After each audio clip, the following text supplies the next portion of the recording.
Berbasis kepada semangat kebangsaan, orang punya kredibilitas artinya tidak sembarang orang. Kita Masih ingat dengarkan. waktu SD itu, pernah nggak? Belakangan kita dijemput Pak Polisi. And be professional.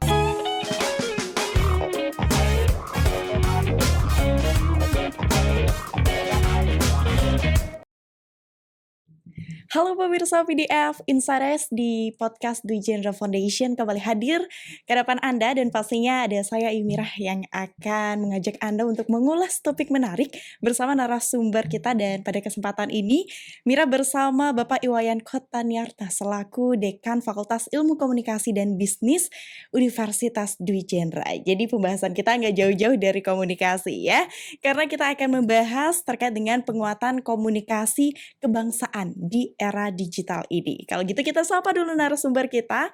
Halo Pak Kotan Penapigatra Pak. Bece sehat selalu. Astungkare ya.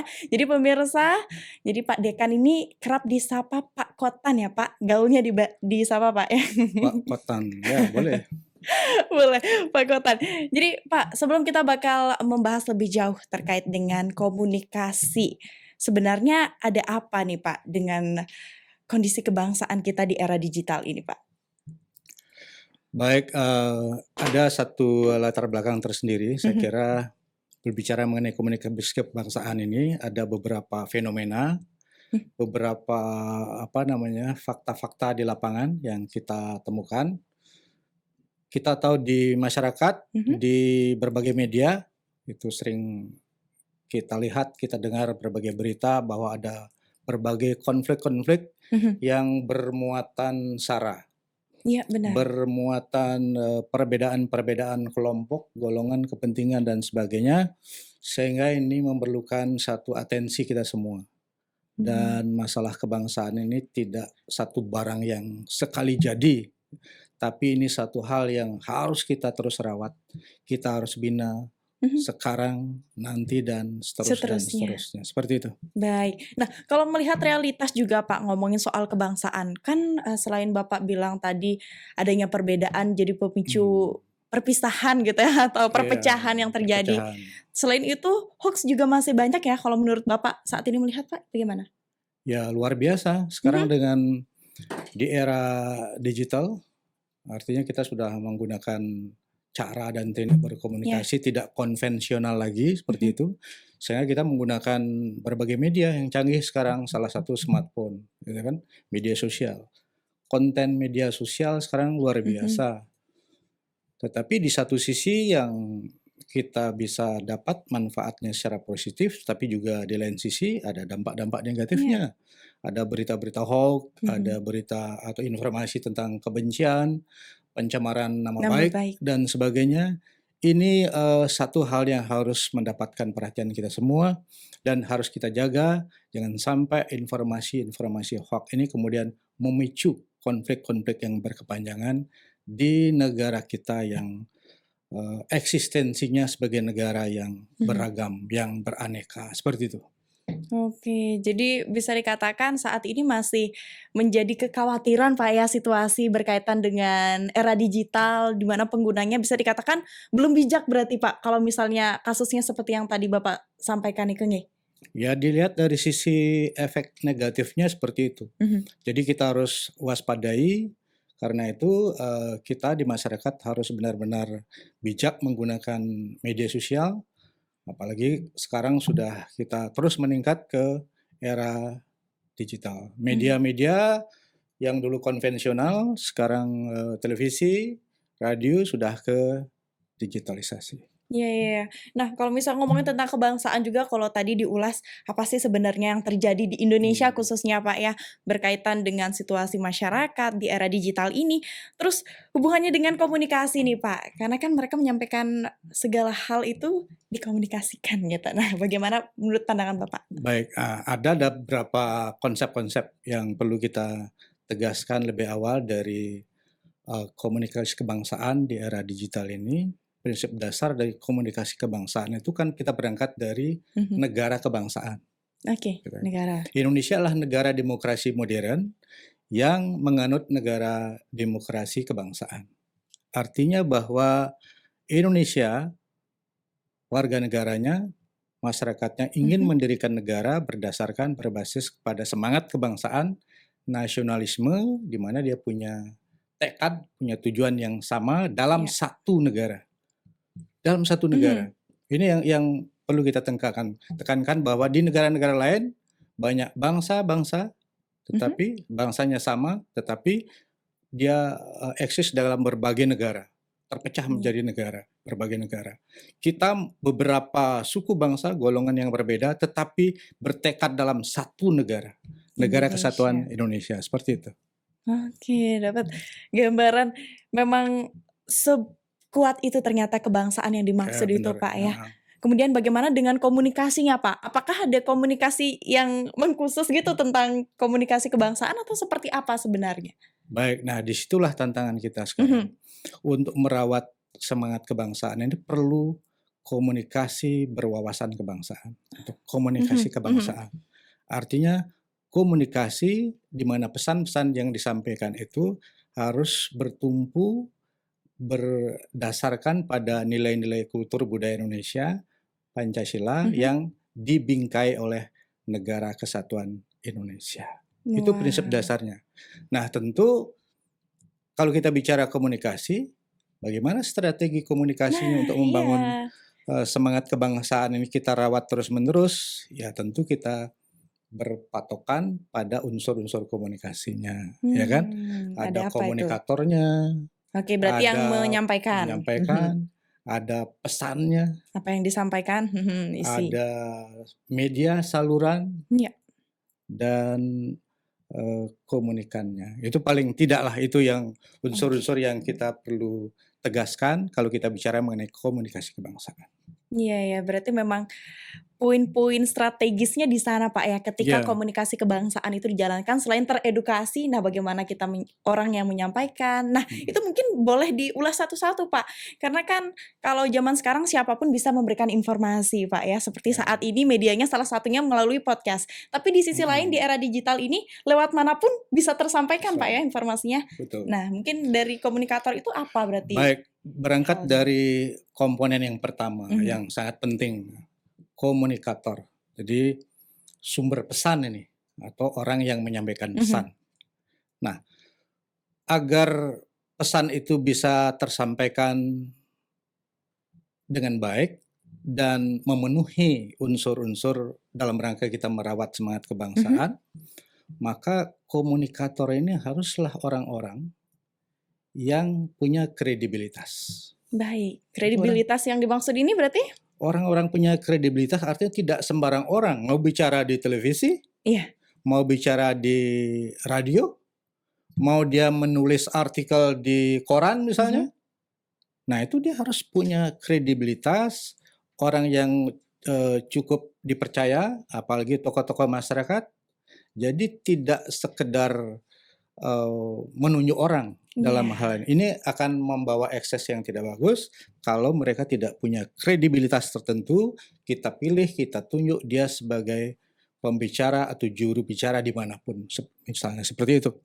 Nah, komunikator itu tidak hanya sekedar dia pintar, tapi juga punya karakter. Itu yang penting kan, tidak hanya cerdas, tidak hanya pintar, tapi karakter ini yang harus kita perhatikan. Pada masyarakat Bali, di Bali, itu terbiasa dari kecil, dari anak-anak SD itu sudah diajarkan bagaimana kita menjadi orang yang memiliki karakter yang rendah hati. Gitu kan? Seorang komunikator juga harus seperti itu dalam menyampaikan pesan-pesan komunikasinya yang punya karakter yang rendah hati. Kalau tidak, ya nanti memprovokasi orang. Kan gitu. Iya maksudnya. Mencibir orang, ya kan itu, merendahkan martabat orang lain seperti itu kan. Nah, itu ada lagunya nih. Ada lagunya ada juga, lagunya, Pak. lagu apa ini? Boleh mungkin masih dengarkan. Ingat waktu SD itu. Pernah nggak? Coba saya ingat-ingat ya, pemirsa juga mungkin yang tahu boleh menyanyi bersama ya ketika menyaksikan ini lagu Bali podcast ini. Lagu Bali. Baik, Pak, silakan. Ingat nggak saya nih? Danyumbungan awak bisa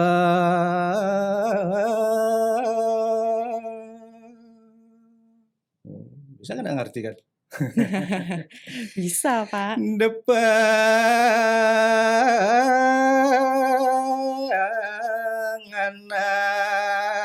Depanganake ngadani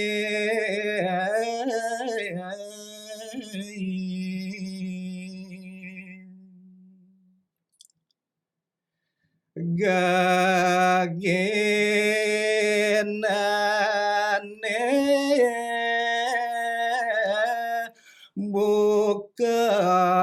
bukannya empat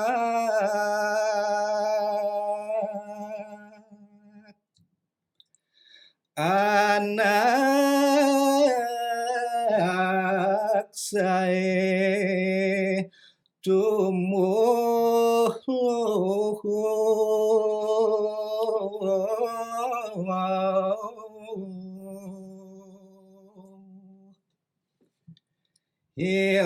hilang luhur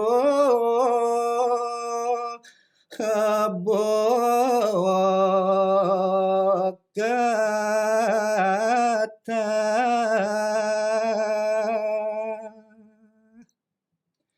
ya dengan rireng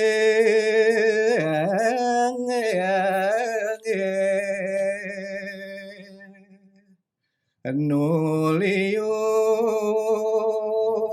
pelajaran.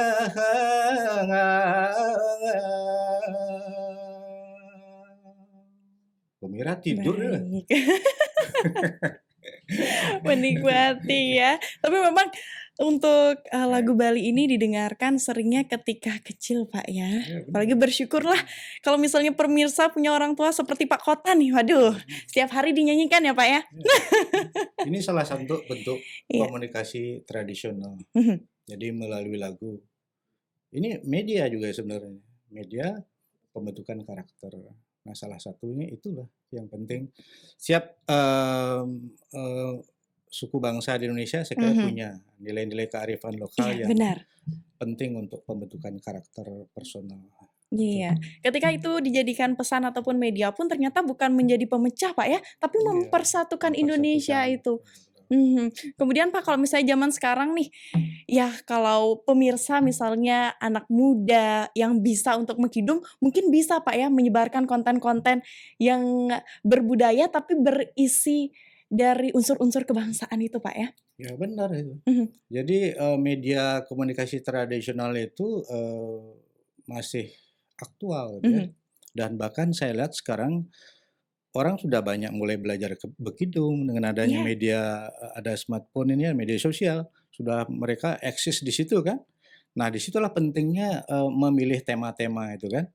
Memilih tema-tema, pesan-pesan yang terkait dengan membangun nasionalisme, Mhm. membangun kebersamaan dan sebagainya. Jadi jangan sampai kita di sesama kerama, sesama warga bangsa berkelahi, berkonflik gara-gara hal-hal yang kecil, ya, Iya. gara-gara batas desa, gitu kan? Iya. Jangan Gara sampai terjadi. Nah, iya. kemudian yang kedua pesan, Mhm. ya. Iya. Jadi, Kalau tadi bagaimana Pak pesannya? Mungkin boleh diberikan hmm, poinnya Pak, karena kan dari pemirsa sendiri tidak hanya dari Bali nih Pak bisa menyaksikan, Indonesia oke, bahkan dunia. Nih. oke. Jadi kita sudah masuk pesan gitu ya. Mhm. Jadi pesan ini salah satu komponen penting dalam sebuah unsur komunikasi yang perlu kita pilih dan Mhm. kita pilah sehingga pesan-pesan ini membuat kita damai, Mhm. pesan-pesan ini menyejukkan semua pihak seperti itu. Nah, dari konten lagu tradisional Bali tadi itu Mhm. intinya adalah kita tidak boleh jumawa, ya. Iya, Jumawa. Kita tidak boleh sombong, Mhm. gitu kan. Tidak boleh terlalu mengagung-agungkan kelompok tertentu kemudian merendahkan yang lain, Yang lain. gitu kan. Dan kita belajar, terus belajar, Mhm. profesional, punya kompetensi yang luar biasa, terus belajar.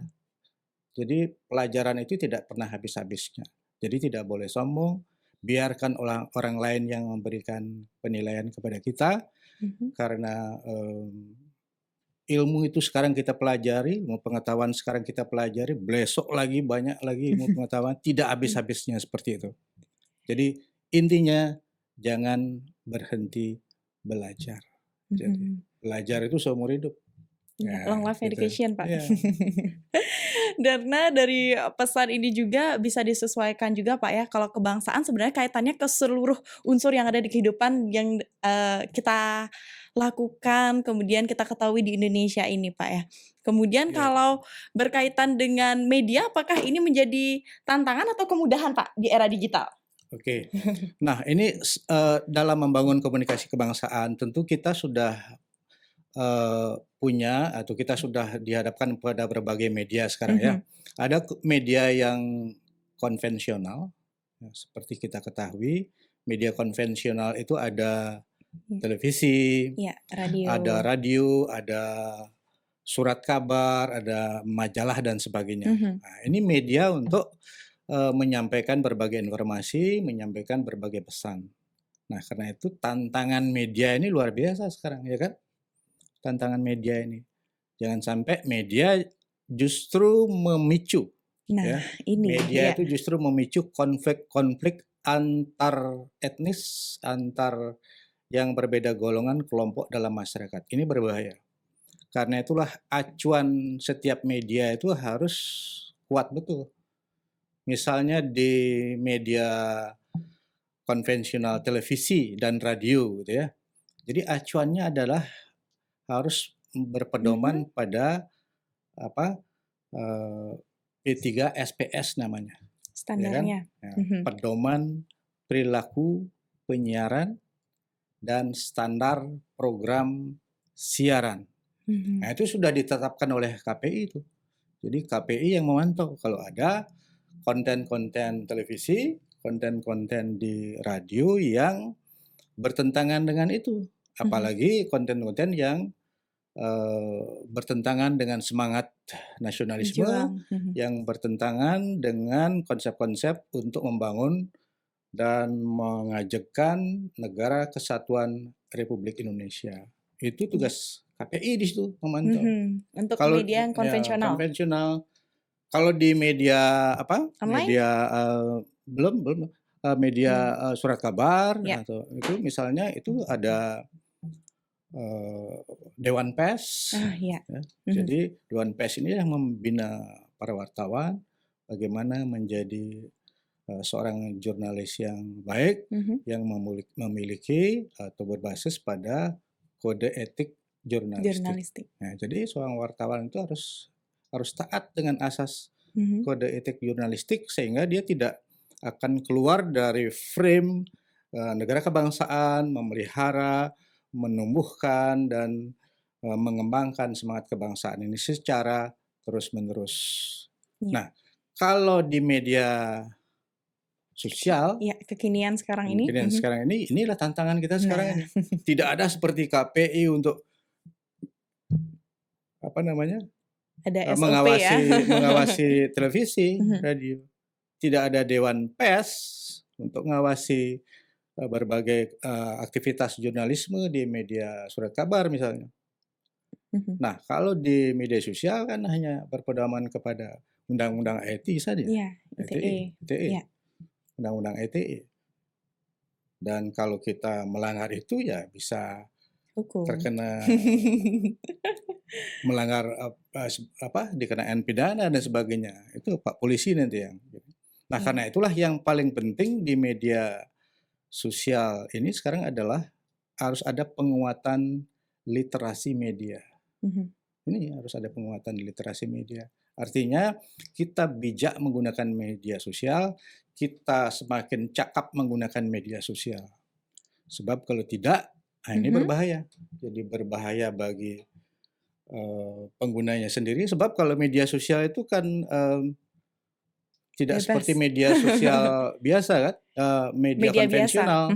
Kalau konvensional sudah ada gatekeeper namanya. Ya, benar. Sudah ada yang menseleksi di situ. Sebelum tayang, sebelum terbit di media berita koran dan sebagainya. Tapi di sini tidak, ya kan? Iya. Semua orang menjadi komunikator. Setiap saat dia bisa share, itu kan? Iya, Pak, benar. Siapa yang mengontrol? Nah, kalau dia tidak punya literasi, jadi literasi bermedia sosial, karena itu masyarakat kita harus perkuat kecerdasannya, kecakapannya bermedia sosial. Ini penting. Dan diimbangi dengan wawasan kebangsaan sekali lagi, Pak, ya. Iya, pasti. Dan untuk itu juga ada tips nggak, Pak, untuk para pengguna media sosial untuk saat ini gitu, ketika mereka ingin menyebarkan informasi di era digital yang penuh kemudahan ini, Pak? Ya, saya kira yang paling sederhana lah kita harus melakukan check and recheck berita ini, apakah sumbernya jelas atau seperti apa kan. Itu harus recheck apakah ini berita hoax dan sebagainya. Jangan sampai kita terima pesan, terima informasi, kita ingin supaya orang menjadi orang yang pertama meng-share ini kepada teman-teman di grup kita, langsung kita share. Kita belum cek isinya seperti apa dan sebagainya kan, sumbernya dari mana. Nah, itu berbahaya. Nanti baru belakangan kita dijemput Pak Polisi.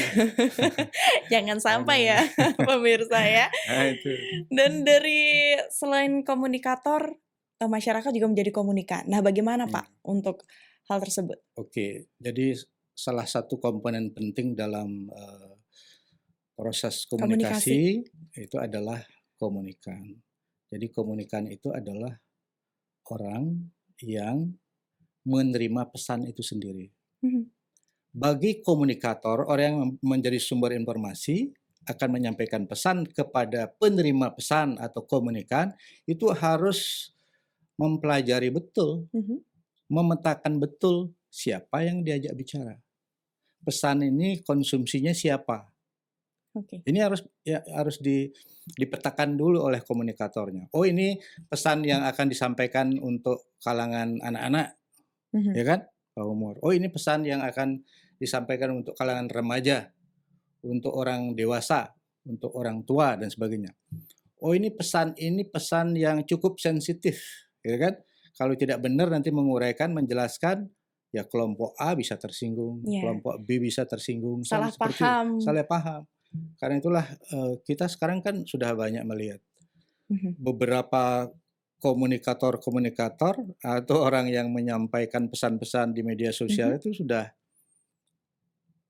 dibui kan, sudah menjadi tersangka. Jangan sampai kita yang berikutnya. Aduh, jangan sampai. Nah, itu yang penting. Jadi harus dipelajari karakteristik penerima pesan itu seperti apa. Nah, karena itulah, karena masyarakat, nah itu tugas kita bersama.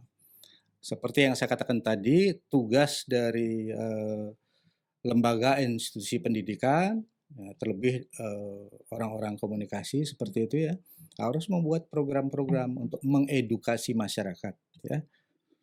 Terutama masyarakat yang belum memiliki pemahaman, kecakapan dalam penggunaan media sosial. Nah, ini penting melalui kegiatan-kegiatan masyarakat dan sebagainya bisa untuk mengedukasi masyarakat sehingga kita bersama-sama berjalan melakukan gerakan nasional literasi media.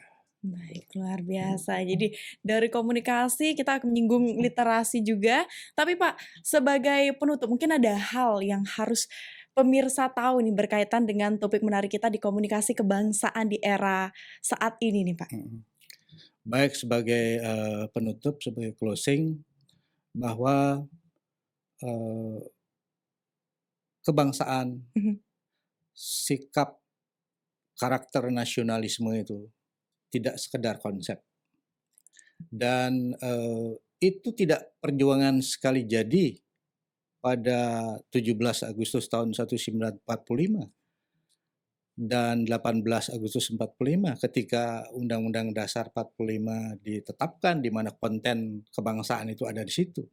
Itu bukan barang sekali jadi kemudian kita abaikan, tetapi harus terus kita pelihara, harus kita rawat dan seterusnya, tidak boleh berhenti.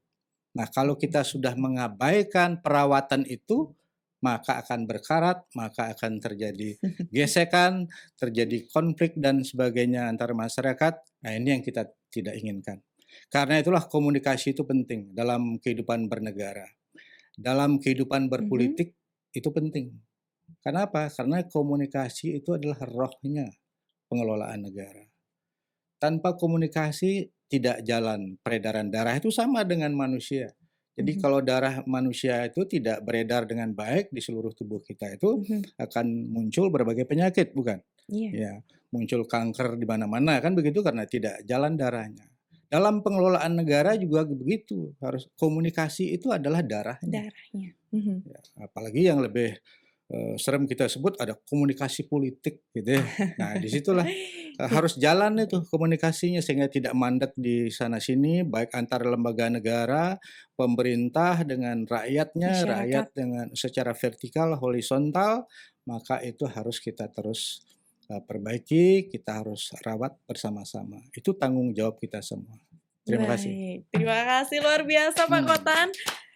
Sebuah penyampaian yang sangat berisi ya untuk kurang lebih 20 menit ini pemirsa, pastinya kita masih akan membahas hal menarik lainnya. Mungkin dari Pak Kotan ada tagline-nya untuk menutup, tagline semangat dari Vkom mungkin, karena Vkom ada tagline-nya tersendiri ya.